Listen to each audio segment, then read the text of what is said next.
When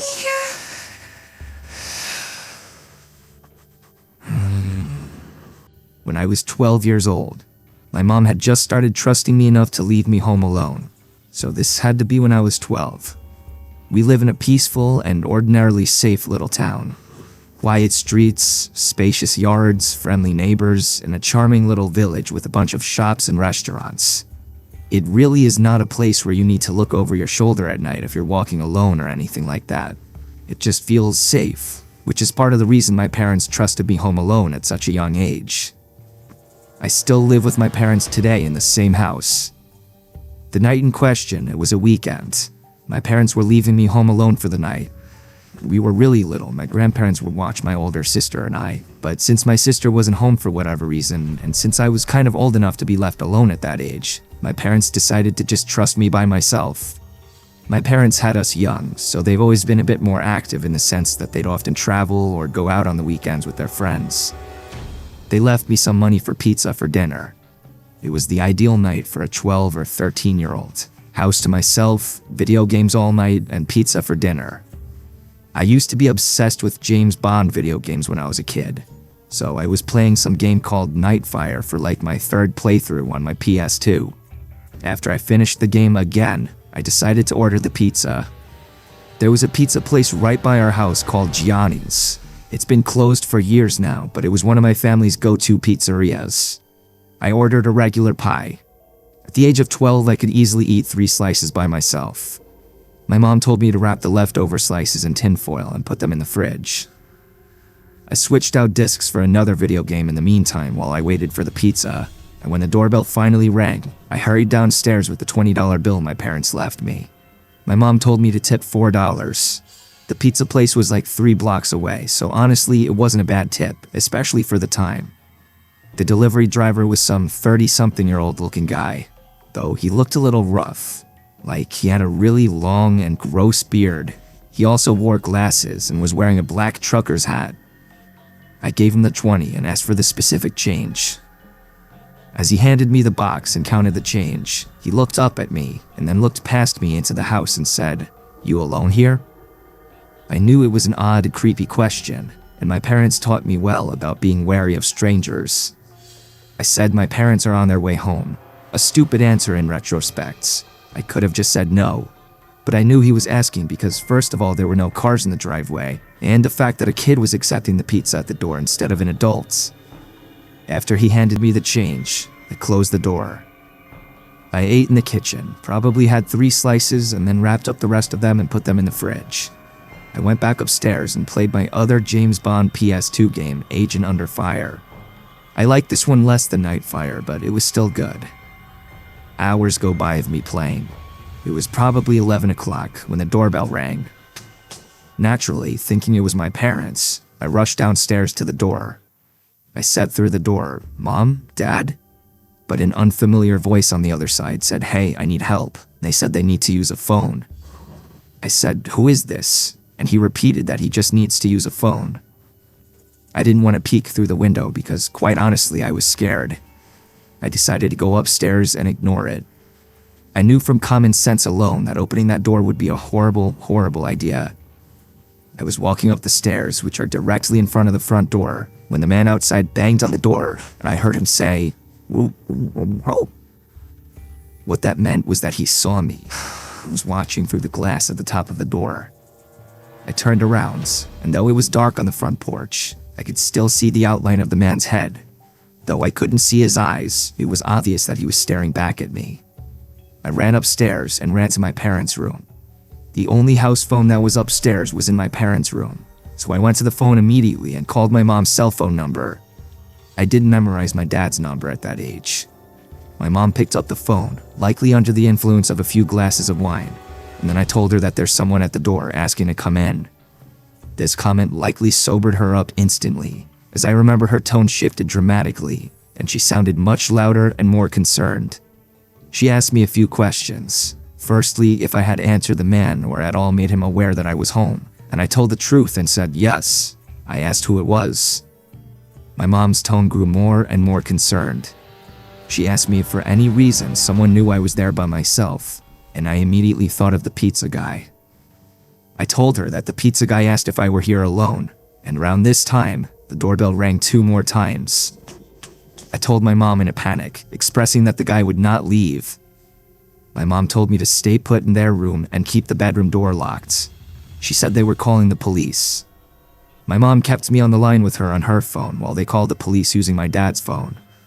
They had to leave the restaurant they were in to go outside to better be able to communicate. It was a summer night. The windows were all cracked open to let some air into the house. And through my parents' window, I heard the gate on one side of the house leading to the backyard opening. It opened in a very discreet, gentle-sounding way.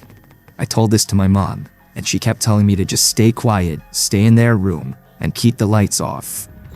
I said quietly into the phone, "What if he tries getting in through the den window?" My mom would tell me to just stop talking and wait for the police. She would continue talking into the phone, feeding me updates from the police and their ETA, reminding me also to not talk. I was starting to calm down just a bit when I heard the unmistakable sound of footsteps downstairs. Footsteps of someone inside the house, wandering around. I whispered this in a panic to my mom, and I heard her scream something into the other phone to the police. Probably something along the lines of, "The man is inside the house, hurry up." My mom told me to hide under the bed and wait there. For my 12-year-old self, it was the most horrific, unreal moment of my life.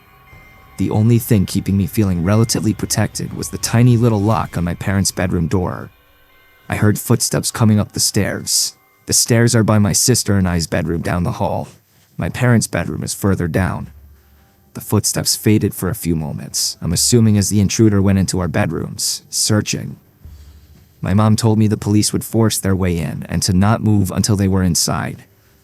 I heard the footsteps in the hallway coming down this way until they got to the bedroom door, and then they tried pressing down the doorknob only to find it locked. They tried a few times, as if that would somehow magically unlock the door. Then there was a light knocking on the door. But the person on the other side didn't speak a word. They tried the doorknob one more time before I heard the footsteps walk back down the hallway, then down the stairs, and they faded away deeper into the house. I did my best not to burst out into tears the entire time. I didn't even whisper anything into the phone because I was too scared to make the slightest sound. My mom finally told me the police were there, but to still stay put. I was expecting to hear them kick down the door, but instead, I just rather suddenly heard multiple heavy footsteps and a man shouting my name, identifying himself as a police officer. I heard them coming up the stairs, and my mom gave me permission to answer them and unlock the door. There were 2 officers upstairs when I opened the door, and then 2 more downstairs. They didn't have to kick down the front door because the back door was left completely ajar. The back sliding window was also slid completely open, which was the obvious original entry point. I had to talk with the police and tell them everything that happened, including my suspicion of the pizza guy, with my parents listening in on the phone. They were en route home, and by the time they got back, there were only 2 police officers still at the house. With the police report including a note of the pizza guy, they said they'd do their investigation. My parents brought me to Gianni's Pizzeria the next night and asked me to point the guy out if I saw him. When I didn't see him, they asked the manager which employee matched the description of the delivery guy I described. He said that would be Phil, who was currently out doing a delivery. After explaining the whole scenario, he said there's no way that would be Phil and asked us to leave the premises. Long story short, my parents made a big scene in the pizzeria, and they said they would never give them our business again. We went to the car and waited in the parking lot. We waited for almost an hour, and when he never showed up, we left. My parents thought it was because the manager called or texted the employee, which caused him not to show back up, but who knows. My parents contacted a few lawyers who ultimately didn't take the case due to a lack of solid evidence, stating it would be a waste of time, basically. Ultimately, we never did go back to that pizzeria, and it wasn't for a long while after that my parents felt safe leaving me home alone again, simply because of this incident. Ultimately, I do think it was the pizza guy, or at least someone associated with him, because who else would have known that I was home alone that night?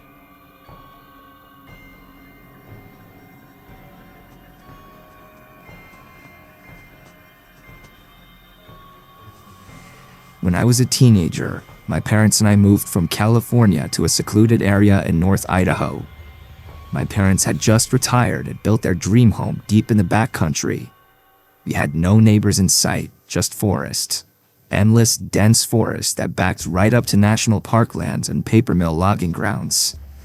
The house was massive. 2 stories, a gym, a full bar and pool room, and a legit movie theater set up in the basement. It felt like the kind of house people dream of. Remote, quiet, perfect. Or so it seemed. I was dating my high school girlfriend at the time. One night, while my parents were out on a date downtown, I invited her over to hang out and watch a movie. We were completely alone. I cracked open a beer. I was underage, but figured no one would care, and we headed down to the movie room to watch Gladiator. Everything started out normal, but somewhere around the midpoint of the movie, maybe close to midnight, something switched in me. Out of nowhere, I was overwhelmed with this fight-or-flight feeling. It was like my body sensed something my brain couldn't see. My heart was pounding, and I kept glancing at the uncovered windows behind us that looked out into the pitch-black woods. I didn't want to freak out my girlfriend, so I kept it to myself. In fact, things got a little heated between us during the movie. But the whole time, I couldn't shake the feeling that we were being watched. I didn't know from where, but I knew. After the movie ended, I walked her upstairs and out to her car. The house was dead quiet again. She drove off, and I turned to go back inside, when I remembered I'd left the bar, pool room, and movie room lights on. So I went back downstairs. I turned off the lights in the movie room first, then paused. My eyes drifted to the large window that looked into the backyard, and that's when I saw him. Man, he looked homeless. Wild hair, filthy clothes, but what froze me in place was his expression. He had the biggest, creepiest smile I've ever seen, with wide, staring eyes that looked absolutely deranged. And in his hand was a knife. He was gently tapping it on the glass over and over. At first, I thought I was hallucinating. I slowly backed away and went to the bar room to shut off the rest of the lights. That room has a sliding glass door that also faces the woods. I flipped the switch and watched in horror as the man calmly walks from the window to the door, still smiling, still staring. At this point, we were less than a foot apart, just the glass between us. He didn't try to get in. He didn't move at all. He just watched me. I went upstairs without a word. Right then, my parents were walking through the door. I told them I think I need to go to the psych ward or something. I swear I just saw a guy with a knife watching me outside. My mom went pale. My dad's eyes narrowed, and without a word, he went to the gun safe, grabbed his rifle, and stormed out to check the property. I asked my mom what was going on, and she said there have been a few break-ins in the area. The guy wandering through the woods trying to get into homes. The description you gave matches exactly. The police were called, but they didn't find anything. No signs of entry, no footprints, just cold black woods. That should have been the end of it, but it wasn't. That night, as I tried to sleep, I could hear a light tapping sound beneath me. My bedroom was on the 2nd floor, directly above the movie room. It sounded like metal gently tapping glass. I tried to convince myself there was nothing. The tapping lasted for hours. This happened night after night for weeks. Sometimes it would stop. Sometimes I'd wake up at 3 a.m. and hear it faintly again. I even thought I heard footsteps on the roof one night. I checked the windows, but I never saw anyone. Still, I couldn't shake the feeling that I was being stalked, watched. Then winter came. My parents had to go out of town for a few days, but they were still nervous about what had happened. Before they left, they gave me a shotgun just in case. We also had a big Rottweiler, sweetest dog you'd ever meet and totally silent, unless something was really there. One night while I was home alone, I heard slow, crunching footsteps in the snow outside, heavy and deliberate. The dog stood up, ears pursed, and began growling low and deep at the front door. Then barking, ferocious, loud, and non-stop. He only ever did that when he saw something real. I stayed silent. I didn't want whoever was out there to know I was home. I didn't move. Then came the knock. slow, hollow, and taunting. I didn't answer. I slept with the shotgun next to me that night. Door locked, blinds drawn, dog at my feet. The next morning, I went outside and saw something that made my stomach drop. Footprints. Fresh human footprints circled the entire house. They stopped at every single window, like someone was trying to look in, searching for me. I followed the prints around the property, and they eventually led into the forest. I followed them maybe half a mile before they started to zigzag, veer off, loop back, like whoever made them was trying to throw me off their trail. I turned back. Something told me it was a bad idea to keep going. That night, the tapping came back, louder this time. I knew it was him. I unlocked my door, grabbed my shotgun, and stepped onto the second-story deck. I flipped on the fog lights that illuminated the backyard. There he was. Same man, same smile, same dead eyes. He was holding the knife again, staring directly at me like he could see through me. I raised the shotgun and shouted, "If you don't leave, I'll put one right through you." He didn't move or flinch, just stared unblinking, grinning. I fired a warning shot and that finally got a reaction. He staggered a bit, then slowly backed into the woods, still facing me. That's when I decided to unleash the dog. I sprinted downstairs, threw open the sliding door, and let him loose. He bolted into the forest like a black missile, barking and snarling. I'd never seen him that aggressive. He had a shock collar, so he couldn't go far, but I like to think he chased that guy off for good, because after that night, I never saw him again.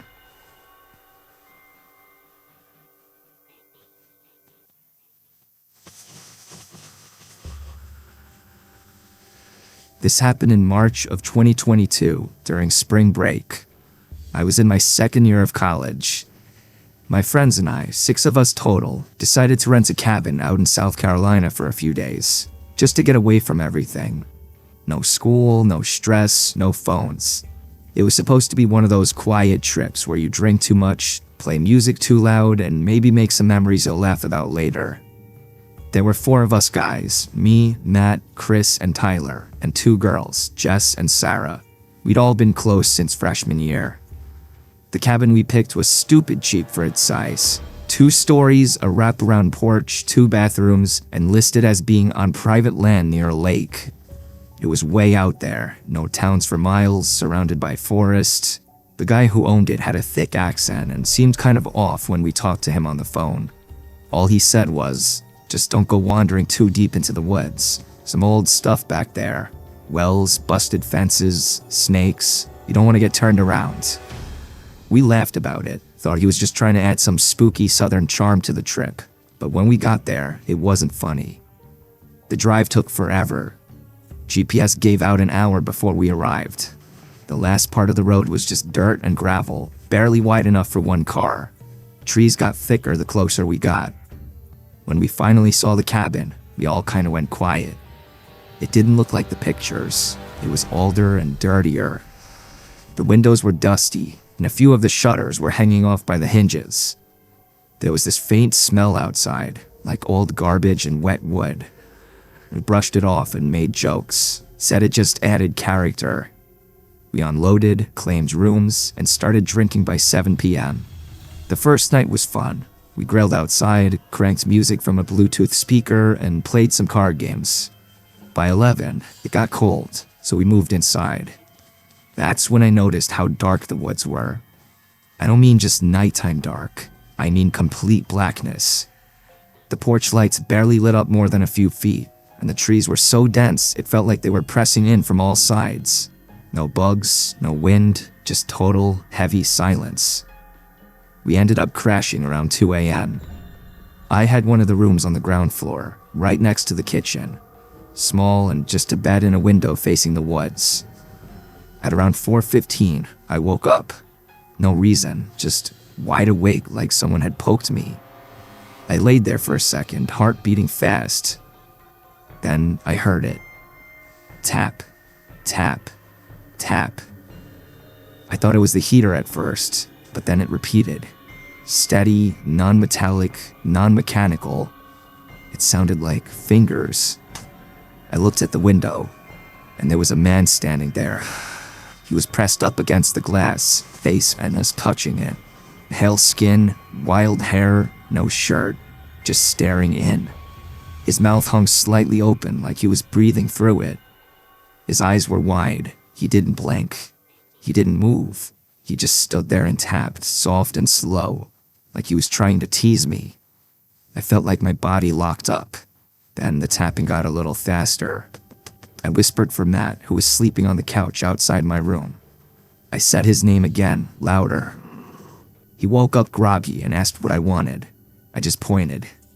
He looked over, saw the man, and immediately jumped up, knocking over the coffee table.